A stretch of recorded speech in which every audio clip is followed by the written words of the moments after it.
Donc, deuxième leçon, la question de l'âme et de son induction. Toute science, quelle qu'elle soit, si elle est ordonnée, a nécessairement une espèce de centre d'intelligibilité qui permet justement de comprendre tout son domaine de manière ordonnée. Ce centre d'intelligibilité est appelé par Aristote un principe. Le but de tout scientifique, y compris lorsqu'il fait de la philosophie, comme maintenant, c'est de trouver ce principe. Parce qu'à partir de lui, tout le reste de la science va pouvoir s'expliquer. Prenons par exemple une philosophie pratique comme l'éthique, qui étudie parfois, mettons, l'amour d'amitié. Eh bien, quand on regarde le comportement de quelqu'un qui est amoureux, pour comprendre l'unité de son comportement, il est essentiel de connaître le principe explicatif de son comportement, ça veut dire l'objet aimé. L'objet aimé est la manière dont il l'aime. Si on a compris ce principe, l'objet aimé et la manière dont il l'aime, eh bien, tout le comportement de cet être deviendra logique. S'il est illogique, c'est qu'on n'a sans doute pas bien compris le principe. Eh bien, c'est pareil en philosophie du vivant. Sauf que l'objet, ici, c'est un être vivant complet. Ça peut être un être humain, qui n'est pas corporellement le plus complexe de tous les êtres vivants, apparemment, mais qui l'est visiblement à cause de facultés uniques qu'on ne retrouve nulle part ailleurs, qui sont au nombre de deux, l'intelligence et la volonté libre. On les constate, on n'a pas besoin de démontrer leur existence. On constate qu'un animal recevrait, en langage des sourds-muets, par exemple un singe, ce cours-là, qui parle de choses abstraites, eh bien, il ne pourrait pas non seulement s'y intéresser, mais comprendre. On peut faire un cours à un singe, mais il faut que ce soit un cours de choses concrètes. Éplucher une banane, ramener un stylo qui a telle couleur, pouvoir compter éventuellement. Du moment que c'est concret, une banane plus une banane égale 2 bananes, les singes qui sont des animaux supérieurs pourront le faire. Et l'être humain, son propre, c'est justement d'avoir une pensée abstractive. Ça veut dire qu'il peut connaître des choses qui ne sont pas dans le concret, qu'on ne peut pas dessiner donc, mais qu'on comprend. Donc, prenons n'importe quel être vivant, que ce soit un homme, un chien, une plante, mais c'est moins net. Je vais expliquer pourquoi après. Prenons n'importe quel être vivant, on constate quelque chose d'extraordinaire, à savoir une grande unité d'être. Pourquoi c'est moins net pour une plante? Parce que certaines plantes, quand on prend une feuille, qu'on les plante en terre, poussent et donnent une autre plante semblable à la première. Par contre, si on prend un animal supérieur, si on le coupe en deux, on n'aura pas deux animaux supérieurs. On aura la mort. Donc l'unité d'un chien est parfaitement visible, de la même façon qu'est visible l'unité d'un être humain. Donc il y a bien une unité. Et pourtant, quand on regarde de manière plus précise, on s'aperçoit que les vivants sont extrêmement complexes, d'une complexité totale. Unité, complexité, ça devrait se détruire. Un être complexe se détruit forcément tôt ou tard. Un meuble, par exemple, qui est agencé avec plusieurs parties, eh bien, il mettra peut-être 100, 200, 300, 1000 ans, mais il finira par se détruire. L'être humain, c'est pareil. Donc j'avais dit que le but d'une science, c'est de comprendre l'unité à partir d'un principe qui donne l'intelligibilité aux choses. L'unité, nous la constatons expérimentalement, ici, mais il faut en trouver la cause cachée. Cause, la différence avec principe, c'est que c'est source d'un effet réel. C'est pas seulement source d'intelligibilité. En l'occurrence, la cause qui fait que mon être actuellement est unifié, qui ne se décompose pas, sera évidemment la même chose que le principe. Quand j'aurai compris cette cause, j'aurai compris le principe de toute la philosophie du vivant. La cause est cachée, puisque je vois l'effet, cet être vivant complexe et unifié, il faut donc que je la trouve par un raisonnement philosophique qu'on appelle une induction. L'induction, c'est le raisonnement qui part d'un effet visible, exemple un être vivant, on l'expérimente, et qui découvre la cause cachée. La déduction, c'est le raisonnement inverse. Elle part d'une cause qui est connue, exemple, si je tape avec mon poing la caméra, la cause est connue, l'effet, je peux le déduire, la caméra va tomber. Et bien là, je vais donc procéder à ce qu'on appelle l'induction de l'âme. Ça veut dire la démonstration, à partir de choses visibles, d'une cause réelle, parfaitement réelle, mais invisible, cachée. Ce qui veut donc dire que l'être humain est capable, par ses raisonnements, de démontrer l'existence de choses qu'il ne voit pas. Nous ne sommes pas que dans les apparences. L'induction de l'âme, si je la décompose, elle fonctionne en 3 parties. La première partie, eh bien, comme d'habitude, comme toujours, c'est le propre de ces sciences réalistes, elle consiste à décrire au maximum l'effet constaté, l'effet E2FET, ça veut dire l'être vivant complet. Plus on le décrit dans sa complexité, plus on aura des chances, évidemment, de remonter à sa cause. La deuxième partie consistera, une fois cet effet décrit, à dire que tout effet unifié a forcément une cause.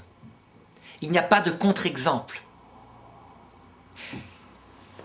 Hormis Dieu, et il faudrait démontrer son existence en philosophie, hormis Dieu qui est défini comme l'être qui n'a jamais de cause, qui n'a jamais commencé d'exister, qui n'est pas créé, tout être, sans exception, a une cause. On aura beau chercher, jamais on ne trouvera un être qui n'est pas causé, ou un effet quelconque qui n'est pas causé. Alors, je fais un pléonasme, un effet par définition a une cause. Oui, mais les réalités sont des effets, sans exception. Prenons cette caméra, sa cause, ce sont évidemment des ingénieurs. Moi, ma propre cause efficiente, c'est-à-dire qui m'a donné la vie, c'est mon père et ma mère. Eh bien, dans l'induction, je dirais, puisque mon corps est divers, et puisque il est unifié, c'est donc qu'il y a une cause de l'unité au-delà de cette diversité. C'est le principe de causalité. Et la troisième partie de l'induction consistera à essayer de chercher ce que c'est que cette âme, quelle est sa réalité, en quoi elle consiste, où elle est, etc., etc. Donc je vais pouvoir procéder à l'induction et cette fois en détail. Première partie, je vais donc décrire les faits. Quand je regarde n'importe quel être vivant, je constate d'abord une immense diversité. J'avais parlé tout à l'heure de l'unité, mais la diversité aussi est constatée. Et cette diversité, je peux la décrire selon plusieurs niveaux d'analyse. Pour l'être humain, par exemple, je vois au moins 4 niveaux. Le premier, c'est le niveau physique. Je ne parle pas biologique, je parle bien de la physique, au sens de la physique des atomes, des molécules. C'est-à-dire que mon corps, complètement, il est composé, par exemple, de 50 kg d'eau, plus 10 kg de carbone, plus, etc., etc. Si on prenait un corps humain, qu'on récoltait toute sa matière, eh bien, on obtiendrait une série de corps simples, qu'on pourrait mettre dans des bocaux, et la totalité de la matière qui compose ce corps serait contenue dans ces bocaux. Ça veut dire que mon être intègre des centaines de milliards d'atomes et de molécules d'ordre minéral. Nous sommes faits de poussière, réellement, et d'ailleurs, quand nous mourons, nous retournons à la poussière. Lentement, quelquefois, mais nous y retournons. La décomposition, tant qu'il y a des odeurs, c'est que les atomes sont trop complexes et qu'ils sont encore en train de se décomposer. Au bout du compte, si on pouvait récupérer toute la poussière d'un cadavre, on obtiendrait du carbonate de calcium, du CO2, de l'eau, etc., etc. Donc des choses très simples qu'on trouve partout dans la nature. Évidemment, ce premier niveau de complexité n'est pas le seul. Nous ne sommes pas des cailloux. Il y a un deuxième niveau de complexité immédiatement visible et qui nous est commun avec les plantes. Et je dirais même, si on poussait peut-être les choses plus loin, avec les unicellulaires. C'est ce qu'on appelle notre vie biologique. Nous avons une vie biologique complète, avec ses facultés.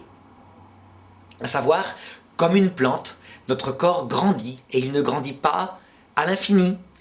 Comme une plante, il a une programmation pour atteindre telle hauteur maximum. On dit actuellement que l'être humain grandit, oui, mais jusqu'à un certain point. Les hommes de Cro-Magnon ne faisaient pas plus qu'1,85 m en moyenne, donc sans doute que maintenant nous avons atteint cette taille qui vient d'une nourriture qui est saine. Ce qui caractérise ces facultés de notre vie biologique, c'est qu'elles sont absolument inconscientes.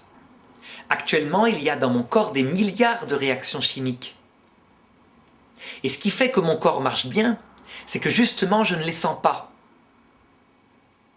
Quand on commence à sentir les réactions, par exemple l'apport de l'oxygène qui se fait dans chacune des cellules de notre peau, si ça commence à fourmiller, à nous piquer, c'est qu'il y a un problème au niveau de la vie biologique, justement, et qui se répercute sur la vie sensible. Donc cette vie, en elle-même, est parfaitement inconsciente, et d'autre part, elle est chimique. Ça veut dire que quand on l'analyse, en biologie, on s'aperçoit qu'elle est entièrement composée de réactions chimiques. Tout le travail de la science biologique, au sens moderne du terme, c'est justement de comprendre ces réactions chimiques qui expliquent le fonctionnement du vivant. Si on la décrit avec plus de détails en se servant des apports de la biochimie moderne, on se rend compte qu'elle est le fait de molécules absolument gigantesques. La plus grande d'entre elles étant l'ADN, qui est comme un programme informatique qui est source de protéines, etc. Ça veut dire qu'entre la complexité que j'avais décrite avant, les atomes, et cette vie biologique, il y a un écart absolument fabuleux.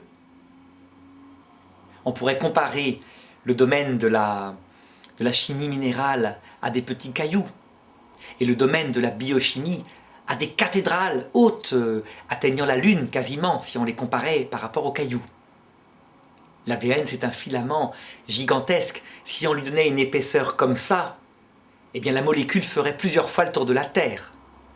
Et les codes sont précis. Alors tout n'est pas utile, mais enfin, on voit bien que cette vie biologique qui nous est commune avec les plantes est extrêmement complexe. Et pourtant, elle tient. Elle devrait en fait se décomposer. Parce que le monde minéral en lui-même ne fabrique pas des molécules de cette taille. Le maximum que peut fabriquer le monde minéral, ce sont des molécules dans certaines roches comme le clinochlore qui font 120 atomes. Pour le vivant, le moindre petit vivant, il faut des molécules composées d'atomes par centaines de millions. C'est clair, c'est très complexe, ce n'est plus le même niveau d'analyse. Mais ce n'est pas tout. Lorsque je regarde mon être, je constate un troisième niveau de complexité. Il est d'ordre sensible, psychologique, et il est commun avec les animaux. Certaines facultés sont communes avec les animaux inférieurs. Par exemple, si on pose sa main par erreur sur une plaque chauffée à blanc, elle s'en va toute seule. Les scientifiques montrent qu'il y a un système nerveux, dans ce cas-là, qui se met en marche, qui va à la colonne vertébrale et qui réenvoie le signal immédiatement, sans passer du tout par la réflexion et le cerveau. Mais il y a aussi des facultés qui sont liées aux animaux supérieurs, des animaux capables d'une certaine réflexion pour trouver des trucs, pour mieux survivre et se reproduire, qui ne sont pas seulement dans le réflexe, comme le serait un animal inférieur du type le ver de terre, etc. Par exemple, si je décide, mettons, de sauver mon enfant qui est dans le feu, je peux très bien mettre ma main dans le feu, quitte à la perdre, pour sauver sa vie. Parce que la vie de mon enfant est plus importante que la survie de ma propre main. Ça, c'est le propre d'une vie sensible qui n'est pas seulement par réflexe, mais qui est beaucoup plus développée. En plus là, souvent quand c'est l'être humain, il y a la vie spirituelle qui intervient, mais ça je le verrai tout à l'heure. En tout cas, certains animaux, pour sauver leurs petits, sont capables de choses analogues, ça veut dire de mettre leur vie individuelle en jeu. Par exemple, le renard, les chasseurs sont trop proches du terrier, eh bien il va se montrer aux chasseurs pour qu'ils le poursuivent lui, de manière à les éloigner assez du terrier et mettre comme ça ses petits en sécurité. Ce qui caractérise la vie sensible, c'est qu'elle est consciente.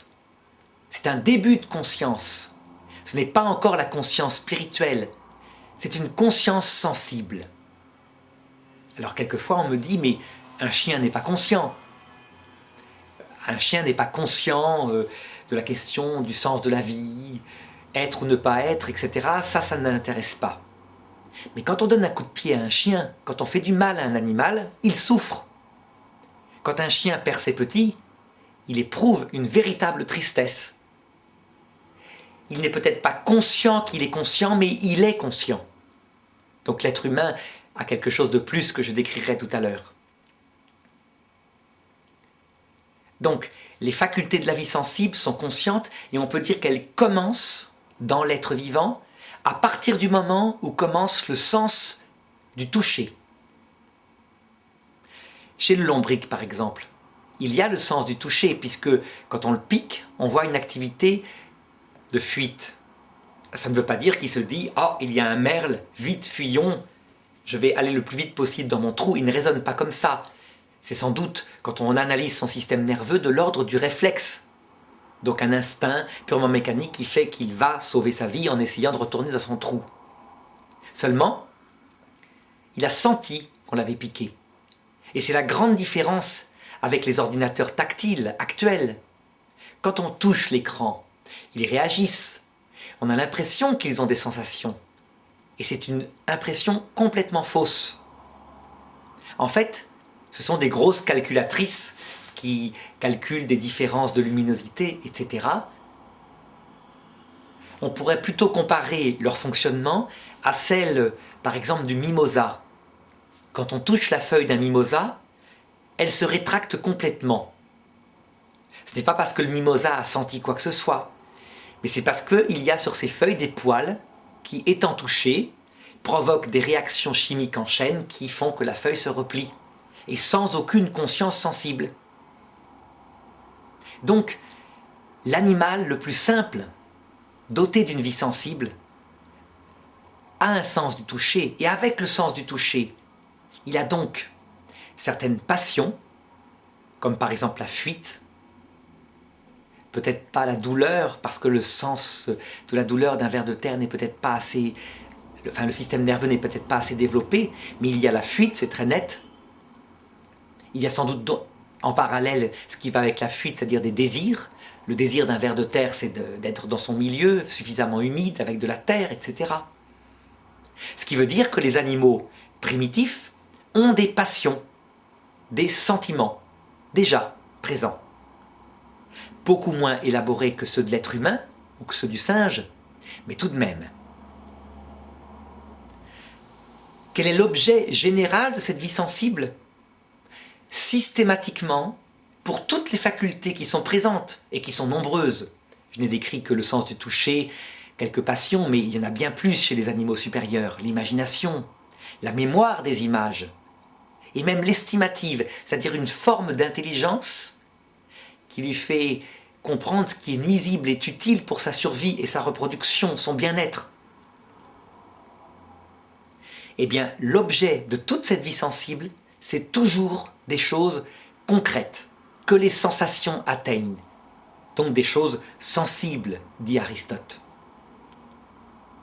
Voilà un degré de complexité, de plus. Quand je décris le vivant qu'est l'être humain, eh bien je trouve un quatrième niveau de complexité, qui n'est pas le même que celui de la vie sensible. Aristote l'avait déjà découvert à son époque, et ça montre que parfois, la science moderne, la psychologie, a fait une chute par rapport à ce que disait Aristote. En effet, on constate dans l'être humain deux facultés qui ne sont pas du tout bornées à un objet sensible.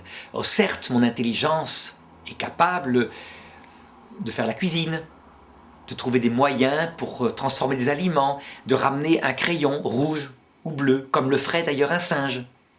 Donc cet objet-là, elle le comprend. Les choses sensibles, c'est à sa portée. Mais elle n'est pas du tout bornée à cela. Cette intelligence, elle est capable d'atteindre des choses qui dépassent le concret. Par exemple, une chose concrète que les animaux ne comprennent pas et que pourtant l'intelligence humaine comprend. Cette pièce est pleine d'air. Eh bien, je crois qu'un singe ne le comprendrait jamais. Pour lui, cette pièce est pleine de vide. Il n'y a rien. Pourquoi? Parce qu'il ne sent pas quelque chose. Alors peut-être que par des expérimentations élaborées, en retirant l'air, ou en mettant de la fumée à la place, on arriverait à lui faire comprendre. Mais il faut qu'il le voie, ou qu'il le sente. Ce n'est pas dans le concret, il ne peut pas le comprendre. L'être humain le peut. Alors un exemple maintenant, qui est de l'ordre de la pure abstraction, que l'être humain peut comprendre. Prenons par exemple la notion d'infini. Quand on se la représente dans sa tête, on s'imagine évidemment un corps très grand auquel on ajoute des bouts et puis d'autres bouts. Et puis comme ça, on a compris que ce n'est pas fini. On ne peut pas avoir dans sa tête le corps infini en totalité. On ne le visionne pas, mais on le définit. Eh bien, un animal ne pourrait pas comprendre la notion d'infini. Parce que ce n'est pas concret. C'est un concept abstrait, purement abstrait. De même qu'il ne peut pas comprendre le concept d'amour, d'amitié, d'éternité, etc. Cette faculté propre à l'homme qu'on appelle l'intelligence et qui a un objet bien plus vaste que le concret, qui est capable potentiellement de tout connaître, eh bien c'est un autre niveau de complexité. Et avec cette intelligence, il y a l'affectivité qui va avec, qu'on appelle la volonté. Ce n'est pas le sentiment. L'être humain est le seul animal qui est capable d'aimer alors qu'il n'éprouve pas de sentiment. C'est une chose très difficile à comprendre par beaucoup qui se disent « mais s'il n'y a pas de sentiment, il n'y a pas d'amour ». Mais pour le comprendre, c'est assez simple. Si on dit à sa vieille maman qui est à l'hôpital « je t'aime, j'ai plein de sentiments pour toi » et qu'on ne vient jamais, elle finit par comprendre. Par contre, si on ne dit rien, mais qu'on est là fidèlement en acte, parce que son intelligence se dit qu'on ne peut pas abandonner sa mère qui a fait tant de choses pour soi, eh bien cette vieille maman va se dire, vraiment, là il y a de l'amour. Mon fils ou ma fille m'aime. L'amour volontaire, c'est l'amour de l'intelligence. C'est l'intelligence qui dit « ceci est bien, alors je le fais ». Alors évidemment, là j'en parle au niveau d'une analyse. Dans la réalité, tout cela s'est mélangé. Les sentiments se mêlent à la volonté. La volonté commande en partie les sentiments. Mais on voit bien qu'il y a un quatrième niveau de vie. Je ne pense pas qu'un animal soit capable d'aimer s'il n'éprouve pas des sentiments. Mais ça, je le démontrerai plus tard, vraiment, quand nous aborderons l'intelligence humaine et sa différence avec l'intelligence animale. Alors voilà, j'ai décrit la complexité de l'être humain à travers ces 4 niveaux. Je l'ai décrite, mais je ne l'ai peut-être pas assez décrite. Il faudrait que j'insiste encore plus. Je dirais, plus les scientifiques, dans le degré numéro 1 et 2, donc le degré minéral et le degré végétal, plus les scientifiques apporteront des découvertes, manifestant la complexité de l'ADN, sa fragilité, le fait qu'il ne survit que dans un vivant, eh bien plus ils permettront à l'induction que je suis en train de faire d'avoir des bases solides. Plus les psychologues connaîtront l'origine de cette vie sensible, commune avec les animaux, découvriront le fonctionnement donc du cerveau, qui en est visiblement le siège, eh bien plus les bases de mon induction seront complètes.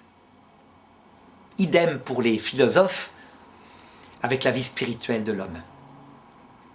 L'essentiel, c'est que cette diversité que j'ai décrite forme un seul être. Et c'est la deuxième partie de cette description. Donc je suis toujours dans la première partie de l'induction, la description du vivant. Oui, cet être vivant, il est un. Depuis le petit bout du doigt de pied jusqu'au fond de l'intelligence, c'est un seul être, c'est moi. On pourrait exclure de l'unité de cet être les cheveux. Les cheveux, là, ce qui dépasse est mort.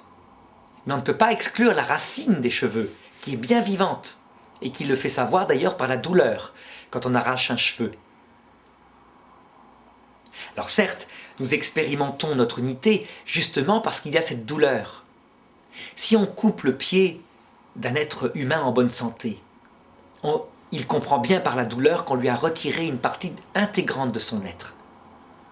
Mais si on coupe le pied d'un être humain paraplégique, donc paralysé et qui n'a aucune sensation, pour qui les jambes sont comme un morceau de bois, il aura beaucoup moins le sens de cette unité. Mais il l'aura tout de même, si jamais on n'arrête pas le sang. Parce que le sang qui part arrêteront sa vie.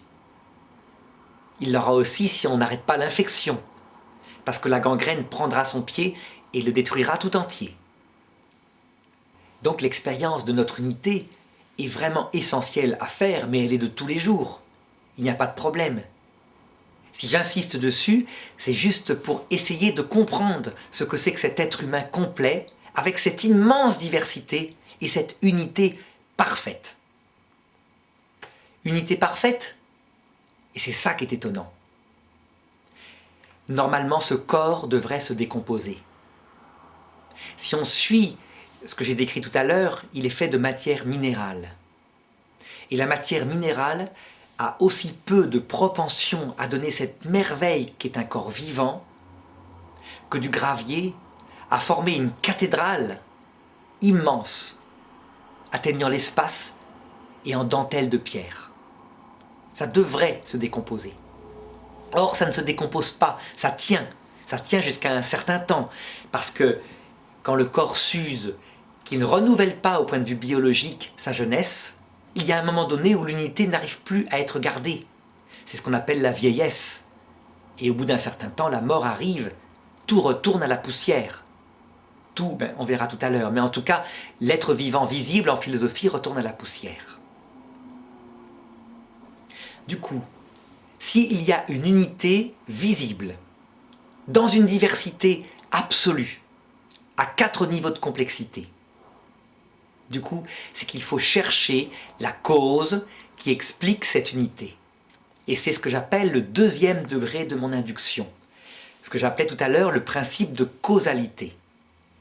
Il y a un effet, je l'ai décrit maintenant, donc il y a forcément une cause qui explique cet effet-là. C'est obligatoire.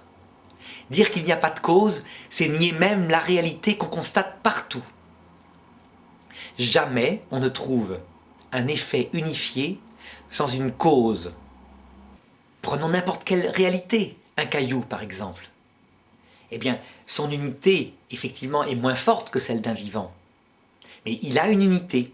Et cette unité, on va dire qu'elle est due à la nature des molécules et des atomes qui le composent et qui s'agencent pour lui donner sa structure. On la trouvera, cette nature, par la chimie et la physique. Et effectivement, elle provoque l'effet en question. Prenons une goutte d'eau. Toutes les gouttes d'eau dans le monde entier ont les mêmes propriétés. Il y a donc une unité. Mais c'est que les gouttes d'eau ont simplement la même nature. Donc, qu'est-ce qui est cette cause d'unité dans la diversité complète que j'ai? Eh bien, et c'est la 3e étape de l'induction, les philosophes l'ont appelé l'âme. L'âme qui venait du latin anima, et le mot lui-même venait du grec psyché. Donc le mot âme, ici, tel que je viens de l'aborder, n'est pas du tout religieux, il n'a rien à voir avec le sens biblique. Même si, dans la Bible, les Juifs, au temps des Grecs, ont récupéré en partie le sens qu'y avaient donné les philosophes grecs. Au point de départ, en tout cas de la manière dont je l'aborde là, c'est une notion philosophique. L'âme, c'est simplement la cause de l'unité d'un être vivant dans son immense diversité. Ce qui veut dire que dès qu'on voit un être vivant, avec sa diversité, eh bien on peut induire une âme. Et ça montre bien que ce n'est pas un sens religieux. Parce qu'une amibe, par exemple, donc un microbe, très simple, on peut faire la même induction.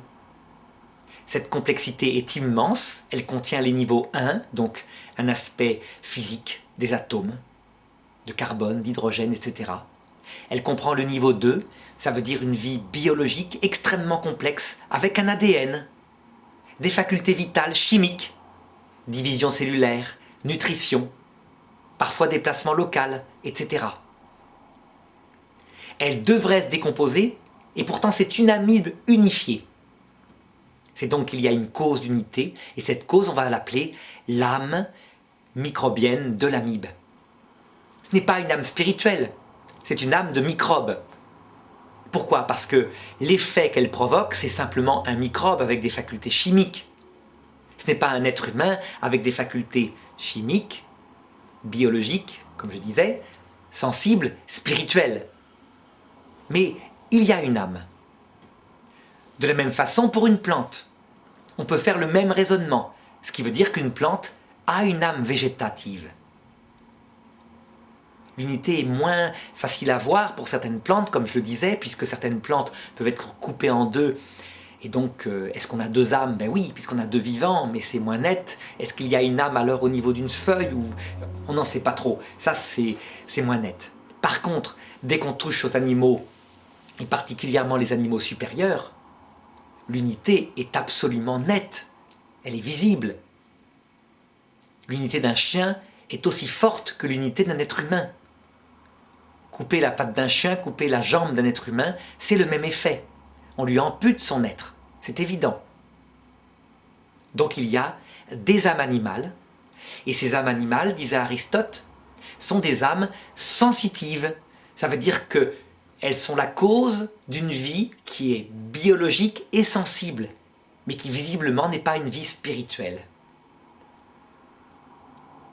Pour l'être humain, on touche en philosophie au sommet des degrés des âmes. Alors les biologistes, eux, disent « mais l'être humain, au point de vue du corps, est plutôt moins complexe que certains animaux. » Et ils n'ont pas tort. On m'avait dit que le maïs avait quelque chose comme 10 fois plus d'ADN que nous. Bon, il faudrait voir quelle sorte d'ADN c'est. Peut-être qu'il y a des antivirus pour des maladies particulières, des choses comme cela. Mais en tout cas, en ce qui concerne les facultés vitales, corporelles, l'être humain n'est pas forcément bien placé par rapport aux grands singes, qui ont une force, par exemple musculaire, immensément plus grande, qui possèdent 4 mains, et parfois, en plus, un 5e point d'appui, par une queue préhensile, en tout cas pour les singes, les petits singes. Les grands singes, donc anthropoïdes, eux, ont 4 mains. C'est le cas du chimpanzé. Ce serait bien utile d'avoir 4 mains, et de ne pas avoir à la place ces pieds, qui sont des anciennes mains, visiblement, mais atrophiés. En fait, là, je ne me place pas du point de vue biologique, je me place bien du point de vue philosophique. Ça veut dire que je constate par l'expérience, qui n'est pas mesurable par l'outil scientifique, mais qui est visible, puisque nous sommes en train de parler de ce sujet-là. Je constate que j'ai des facultés spirituelles.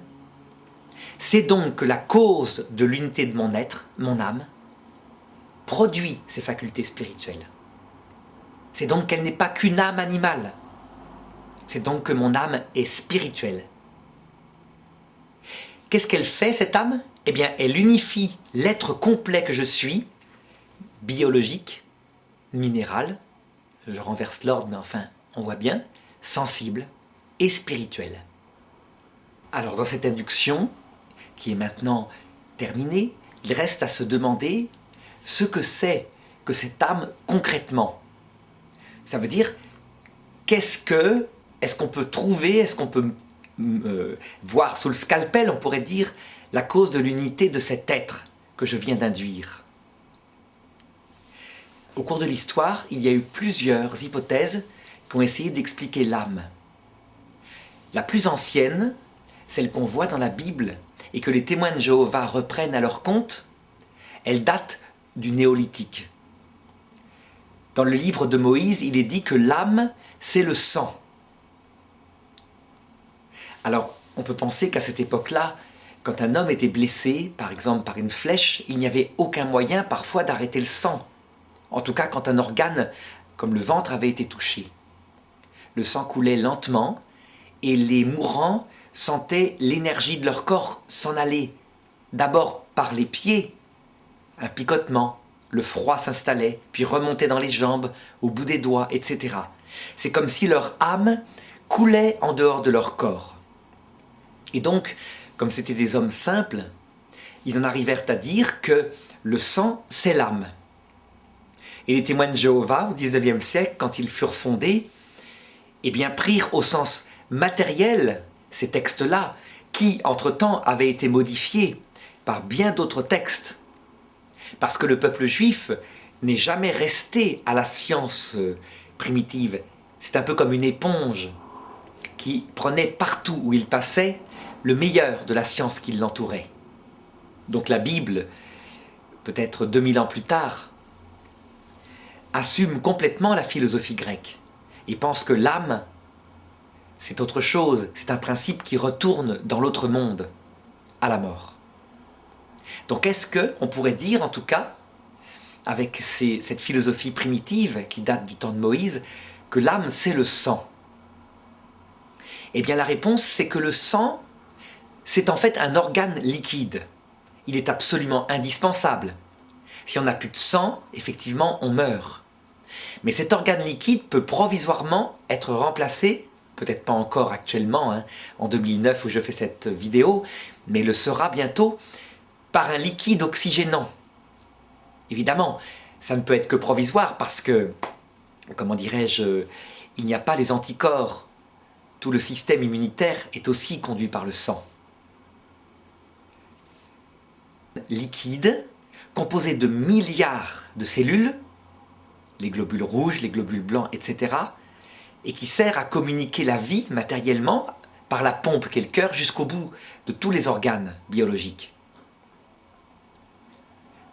Donc dire que le sang est indispensable à la vie est une chose, mais dire que c'est l'âme, ça ne va pas. L'unité est bien plus grande, bien plus profonde que ce que peut le sang, qui lui amène effectivement l'oxygène. En lui-même, par exemple, devrait se décomposer, parce qu'il est complexe, parce qu'il est fait de milliards de molécules, d'atomes agencés ensemble. Et il ne se décompose pas dans l'ensemble, qu'est cet être humain, ou cet être vivant.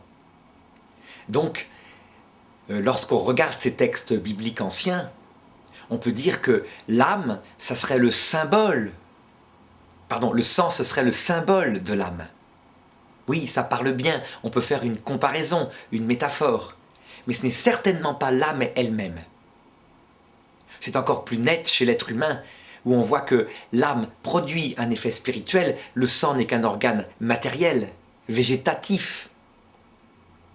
Donc à la rigueur, si on expliquait l'âme des plantes par leur sève, bon, ça serait tout à fait grossier. Mais enfin là, au moins, il y aurait une cause matérielle qui produirait un effet matériel. Pour l'être humain, les choses sont bien plus profondes. Alors, il y a eu d'autres hypothèses qui ont été émises. Certains ont dit que l'âme, ça serait peut-être le Créateur lui-même, qui, par sa puissance, tiendrait le vivant dans son harmonie. Et c'est vrai, on comprend un petit peu cette chose-là. Quand on regarde ce que c'est qu'un vivant, c'est extraordinaire. Si on nous disait que sur une planète située à l'autre bout de l'univers, il existe des êtres qui ont des sensations, qui ont une vie spirituelle et qui vivent dans un corps qui est fait de pain d'épices. Ben on dirait c'est pas possible, c'est aberrant, c'est trop divers pour tenir. Comment une réalité spirituelle, la pensée, peut-elle faire un seul être avec un corps en pain d'épices? Eh bien, nous on est habitués à vivre sur Terre, mais notre corps il est fait en fait en viande, finalement. Et il tient. Donc certains ont dit, parce qu'ils n'arrivaient pas à expliquer cette unité d'éléments si divers, que ça serait peut-être le Créateur qui, par sa puissance, ferait tenir tout cela ensemble. Eh bien, cette solution, elle est tout simplement mythologique. Ça veut dire que quand on explique une chose qu'on ne comprend pas et qu'on fait intervenir Dieu, on agit comme les anciens peuples qui expliquaient tout par Dieu. Un objet tombé par terre, ils n'avaient pas compris que c'était une force naturelle, la gravitation, et donc ils nommaient un Dieu. Peut-être un Dieu de l'amour particulier ou la terre elle-même avec sa puissance qui était un Dieu. L'amour entre deux personnes, c'est une force psychologique et spirituelle. Comme ils n'avaient pas compris que c'était une loi naturelle, eh bien ils l'attribuaient à un Dieu. Ce sont les mythologies grecques qui par exemple parlaient, je crois, d'Aphrodite. La latine parlait de Vénus, etc. Donc s'il y a un créateur, et nous verrons qu'en philosophie, on peut le dire, mais c'est une autre partie de la philosophie. C'est ce qu'on appelle la théologie naturelle. Eh bien, il est suffisamment puissant pour faire qu'il y ait une cause immanente, naturelle, à l'unité des êtres vivants. Il est suffisamment puissant pour ne pas être obligé lui-même de tenir les vivants en main dans leur structure vitale afin qu'ils ne se décomposent pas. Donc cette solution n'est pas du tout satisfaisante en philosophie. Alors il y a une solution beaucoup plus solide et que certains biologistes actuellement tiennent. Ils disent que l'âme, ce serait, donc l'unité, l'unité de cet être, ce serait un effet de l'harmonie totale des organes entre eux. En fait, la vie serait un peu comme une clé de voûte. Quand on pose les pierres les unes sur les autres jusqu'à faire ici une colonnade, une entrée en forme d'ogive, il faut une pierre ici, une clé de voûte, qui tient le tout. Tant que la clé de voûte n'est pas là, les choses ne tiennent pas. Mais qu'est-ce qui fait l'unité de la clé de voûte? Ce n'est pas, de l'ogive, ce n'est pas la clé de voûte, c'est l'ensemble. Chaque pièce a son utilité. On retire une pierre, tout tombe, mais les pierres ensemble donnent l'unité. Donc c'est vrai, l'argument porte, tout à fait. En tout cas, lorsqu'on regarde les vivants purement végétatifs, c'est-à-dire qu'ont une vie purement chimique. Pourtant, on voit bien que la comparaison, quand on la creuse un petit peu, s'arrête très vite. En effet, la clé de voûte et l'ogive que j'ai indiquée, eh bien, chaque pierre tient en elle-même et est structurée. Il n'y a pas de problème. Une pierre, c'est solide. Donc les mettre en tas les unes sur les autres avec une forme particulière, on obtiendra une unité. Dans un vivant, c'est très différent. Chaque pierre, chaque élément, même pour le plus petit vivant, comme par exemple une bactérie, est une cathédrale de molécules qui devraient se décomposer. Donc des milliards d'atomes agencés ensemble avec un ordre précis. Et l'ADN décliné plus dans un vivant. Vivant, il se coupe en morceaux. Alors, il peut tenir, il y a des brides qui tiennent. Mais on ne le fera pas repartir, parce qu'il est mort. Et tout simplement parce que la molécule est tellement longue, eh bien qu'elle se coupe ici et là, et qu'on n'a jamais vu pour le moment un ADN mort subsister. Donc, même pour les vivants de vie purement végétative, on s'aperçoit qu'il y a un ordre qui dépasse le pouvoir du monde minéral. C'est un ordre vertigineux.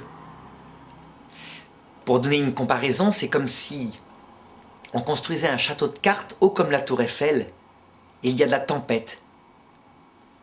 Il y a 60 km/h de vent. Et pourtant, cette cathédrale tiendrait. Eh bien, elle ne pourrait pas tenir par les seules forces physiques des cartes qui posaient les unes sur les autres, avec leurs propriétés minérales, disons, c'est une comparaison, hein. Chaque carte serait un peu semblable à une molécule minérale, tiendrait. En fait, pour que ça tienne, ce château de cartes, il faut une colle. Et plus qu'une colle, il faut certainement, vu la taille immense et la prise au vent, il faut qu'elle soit coulée dans du béton.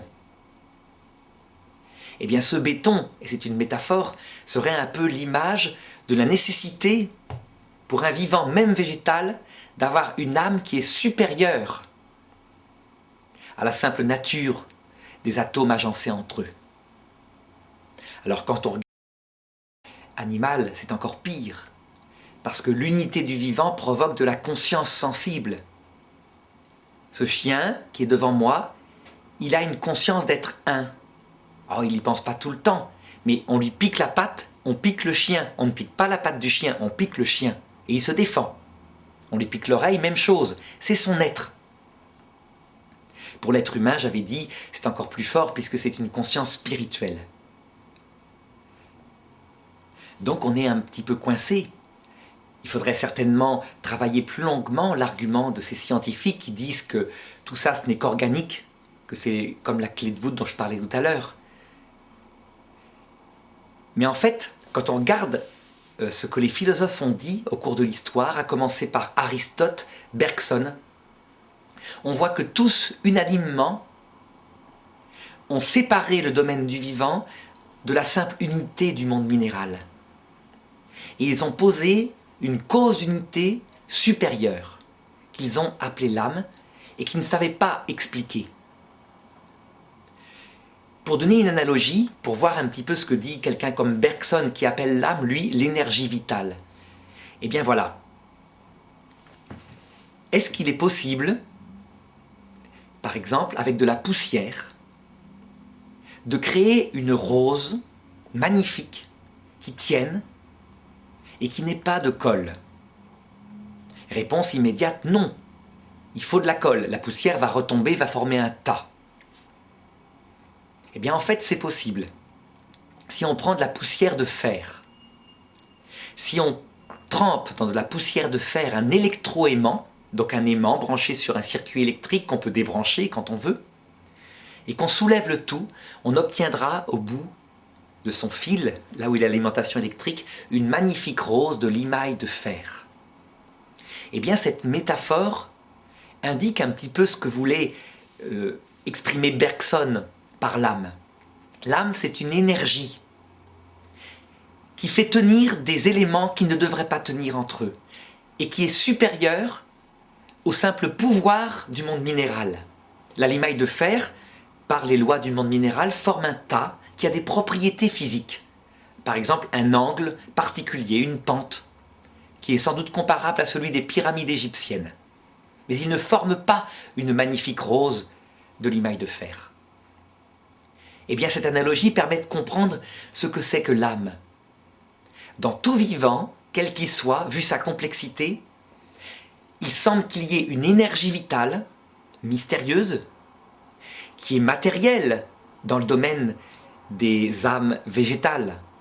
Pourquoi on peut dire qu'elle est matérielle, cette énergie? Parce qu'elle produit des effets purement matériels, un arbre, une bactérie.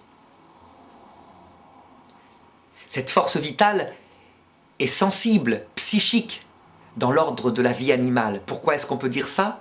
C'est parce qu'elle produit chez l'animal une vie psychique.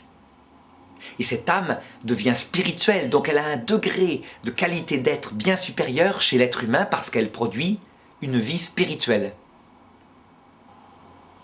On est incapable de dire plus sur l'âme. Comme je le disais au début de cette leçon, puisqu'on la connaît par induction, ça veut dire qu'on part des effets pour connaître la cause cachée. On ne connaît l'âme que par les effets qu'elle produit. Et en fait, je n'ai fait que décrire une cause invisible en découvrant ce qu'elle donnait, à savoir, pour la plante, un vivant végétal supérieur à un caillou. Et donc j'ai parlé d'une force supérieure à celle de la nature, du monde minéral. Alors Aristote, dans son livre qui s'appelle Péripsuché de l'âme, expliquait, il prenait diverses façons pour aller plus loin dans la découverte de l'âme. Il disait par exemple, elle est la forme du corps. Et il exprimait par là à partir de l'analogie de la statue. Une statue, on voit qu'il y a une matière, par exemple le marbre. On lui imprime une forme. Une forme, c'est le visage, le corps magnifique de la statuaire grecque. Eh bien cette analogie lui permettait de comprendre comment l'âme était la forme du corps, mais une forme pas seulement extérieure, pas seulement une figure, une forme intérieure, profonde, animant chacune des parties. Il n'imaginait pas à quel point lui n'avait pas des microscopes électroniques pour voir l'ADN et sa structure extrêmement complexe. Mais ça reste valable. On peut dire qu'on a donc une énergie vitale, une âme, qui donne la forme à tout notre corps. Alors attention, on doit ajouter par rapport à Aristote que l'âme seule ne suffit pas à donner la forme au corps. Elle n'est pas reçue dans n'importe quel corps. Quand un être vivant est conçu, que ce soit une plante, un animal ou un homme, eh bien les parents communiquent quelque chose qui est déjà formé, qui a déjà une âme germinative, l'ovule, le spermatozoïde, puisqu'on peut faire exactement la même induction pour l'ovule et le spermatozoïde. Ce sont des petits vivants finalement. Ils s'unissent et ils se structurent dans une forme supérieure qui est la graine, l'œuf fécondé, qui va se développer pour donner le vivant tout entier. Donc, on ne peut pas dire que l'âme serait à part du corps. Elle fait un avec lui. Le corps a une forme structurelle qui est sa génétique, et c'est ce corps déjà préparé qui est informé par l'âme. L'âme lui donne vie, lui permet de se développer, de tenir, alors que sa structuration est complètement vertigineuse par rapport au monde minéral. Voilà, pour cette seconde leçon, et je vais aborder dans la troisième leçon les 3 degrés de vie.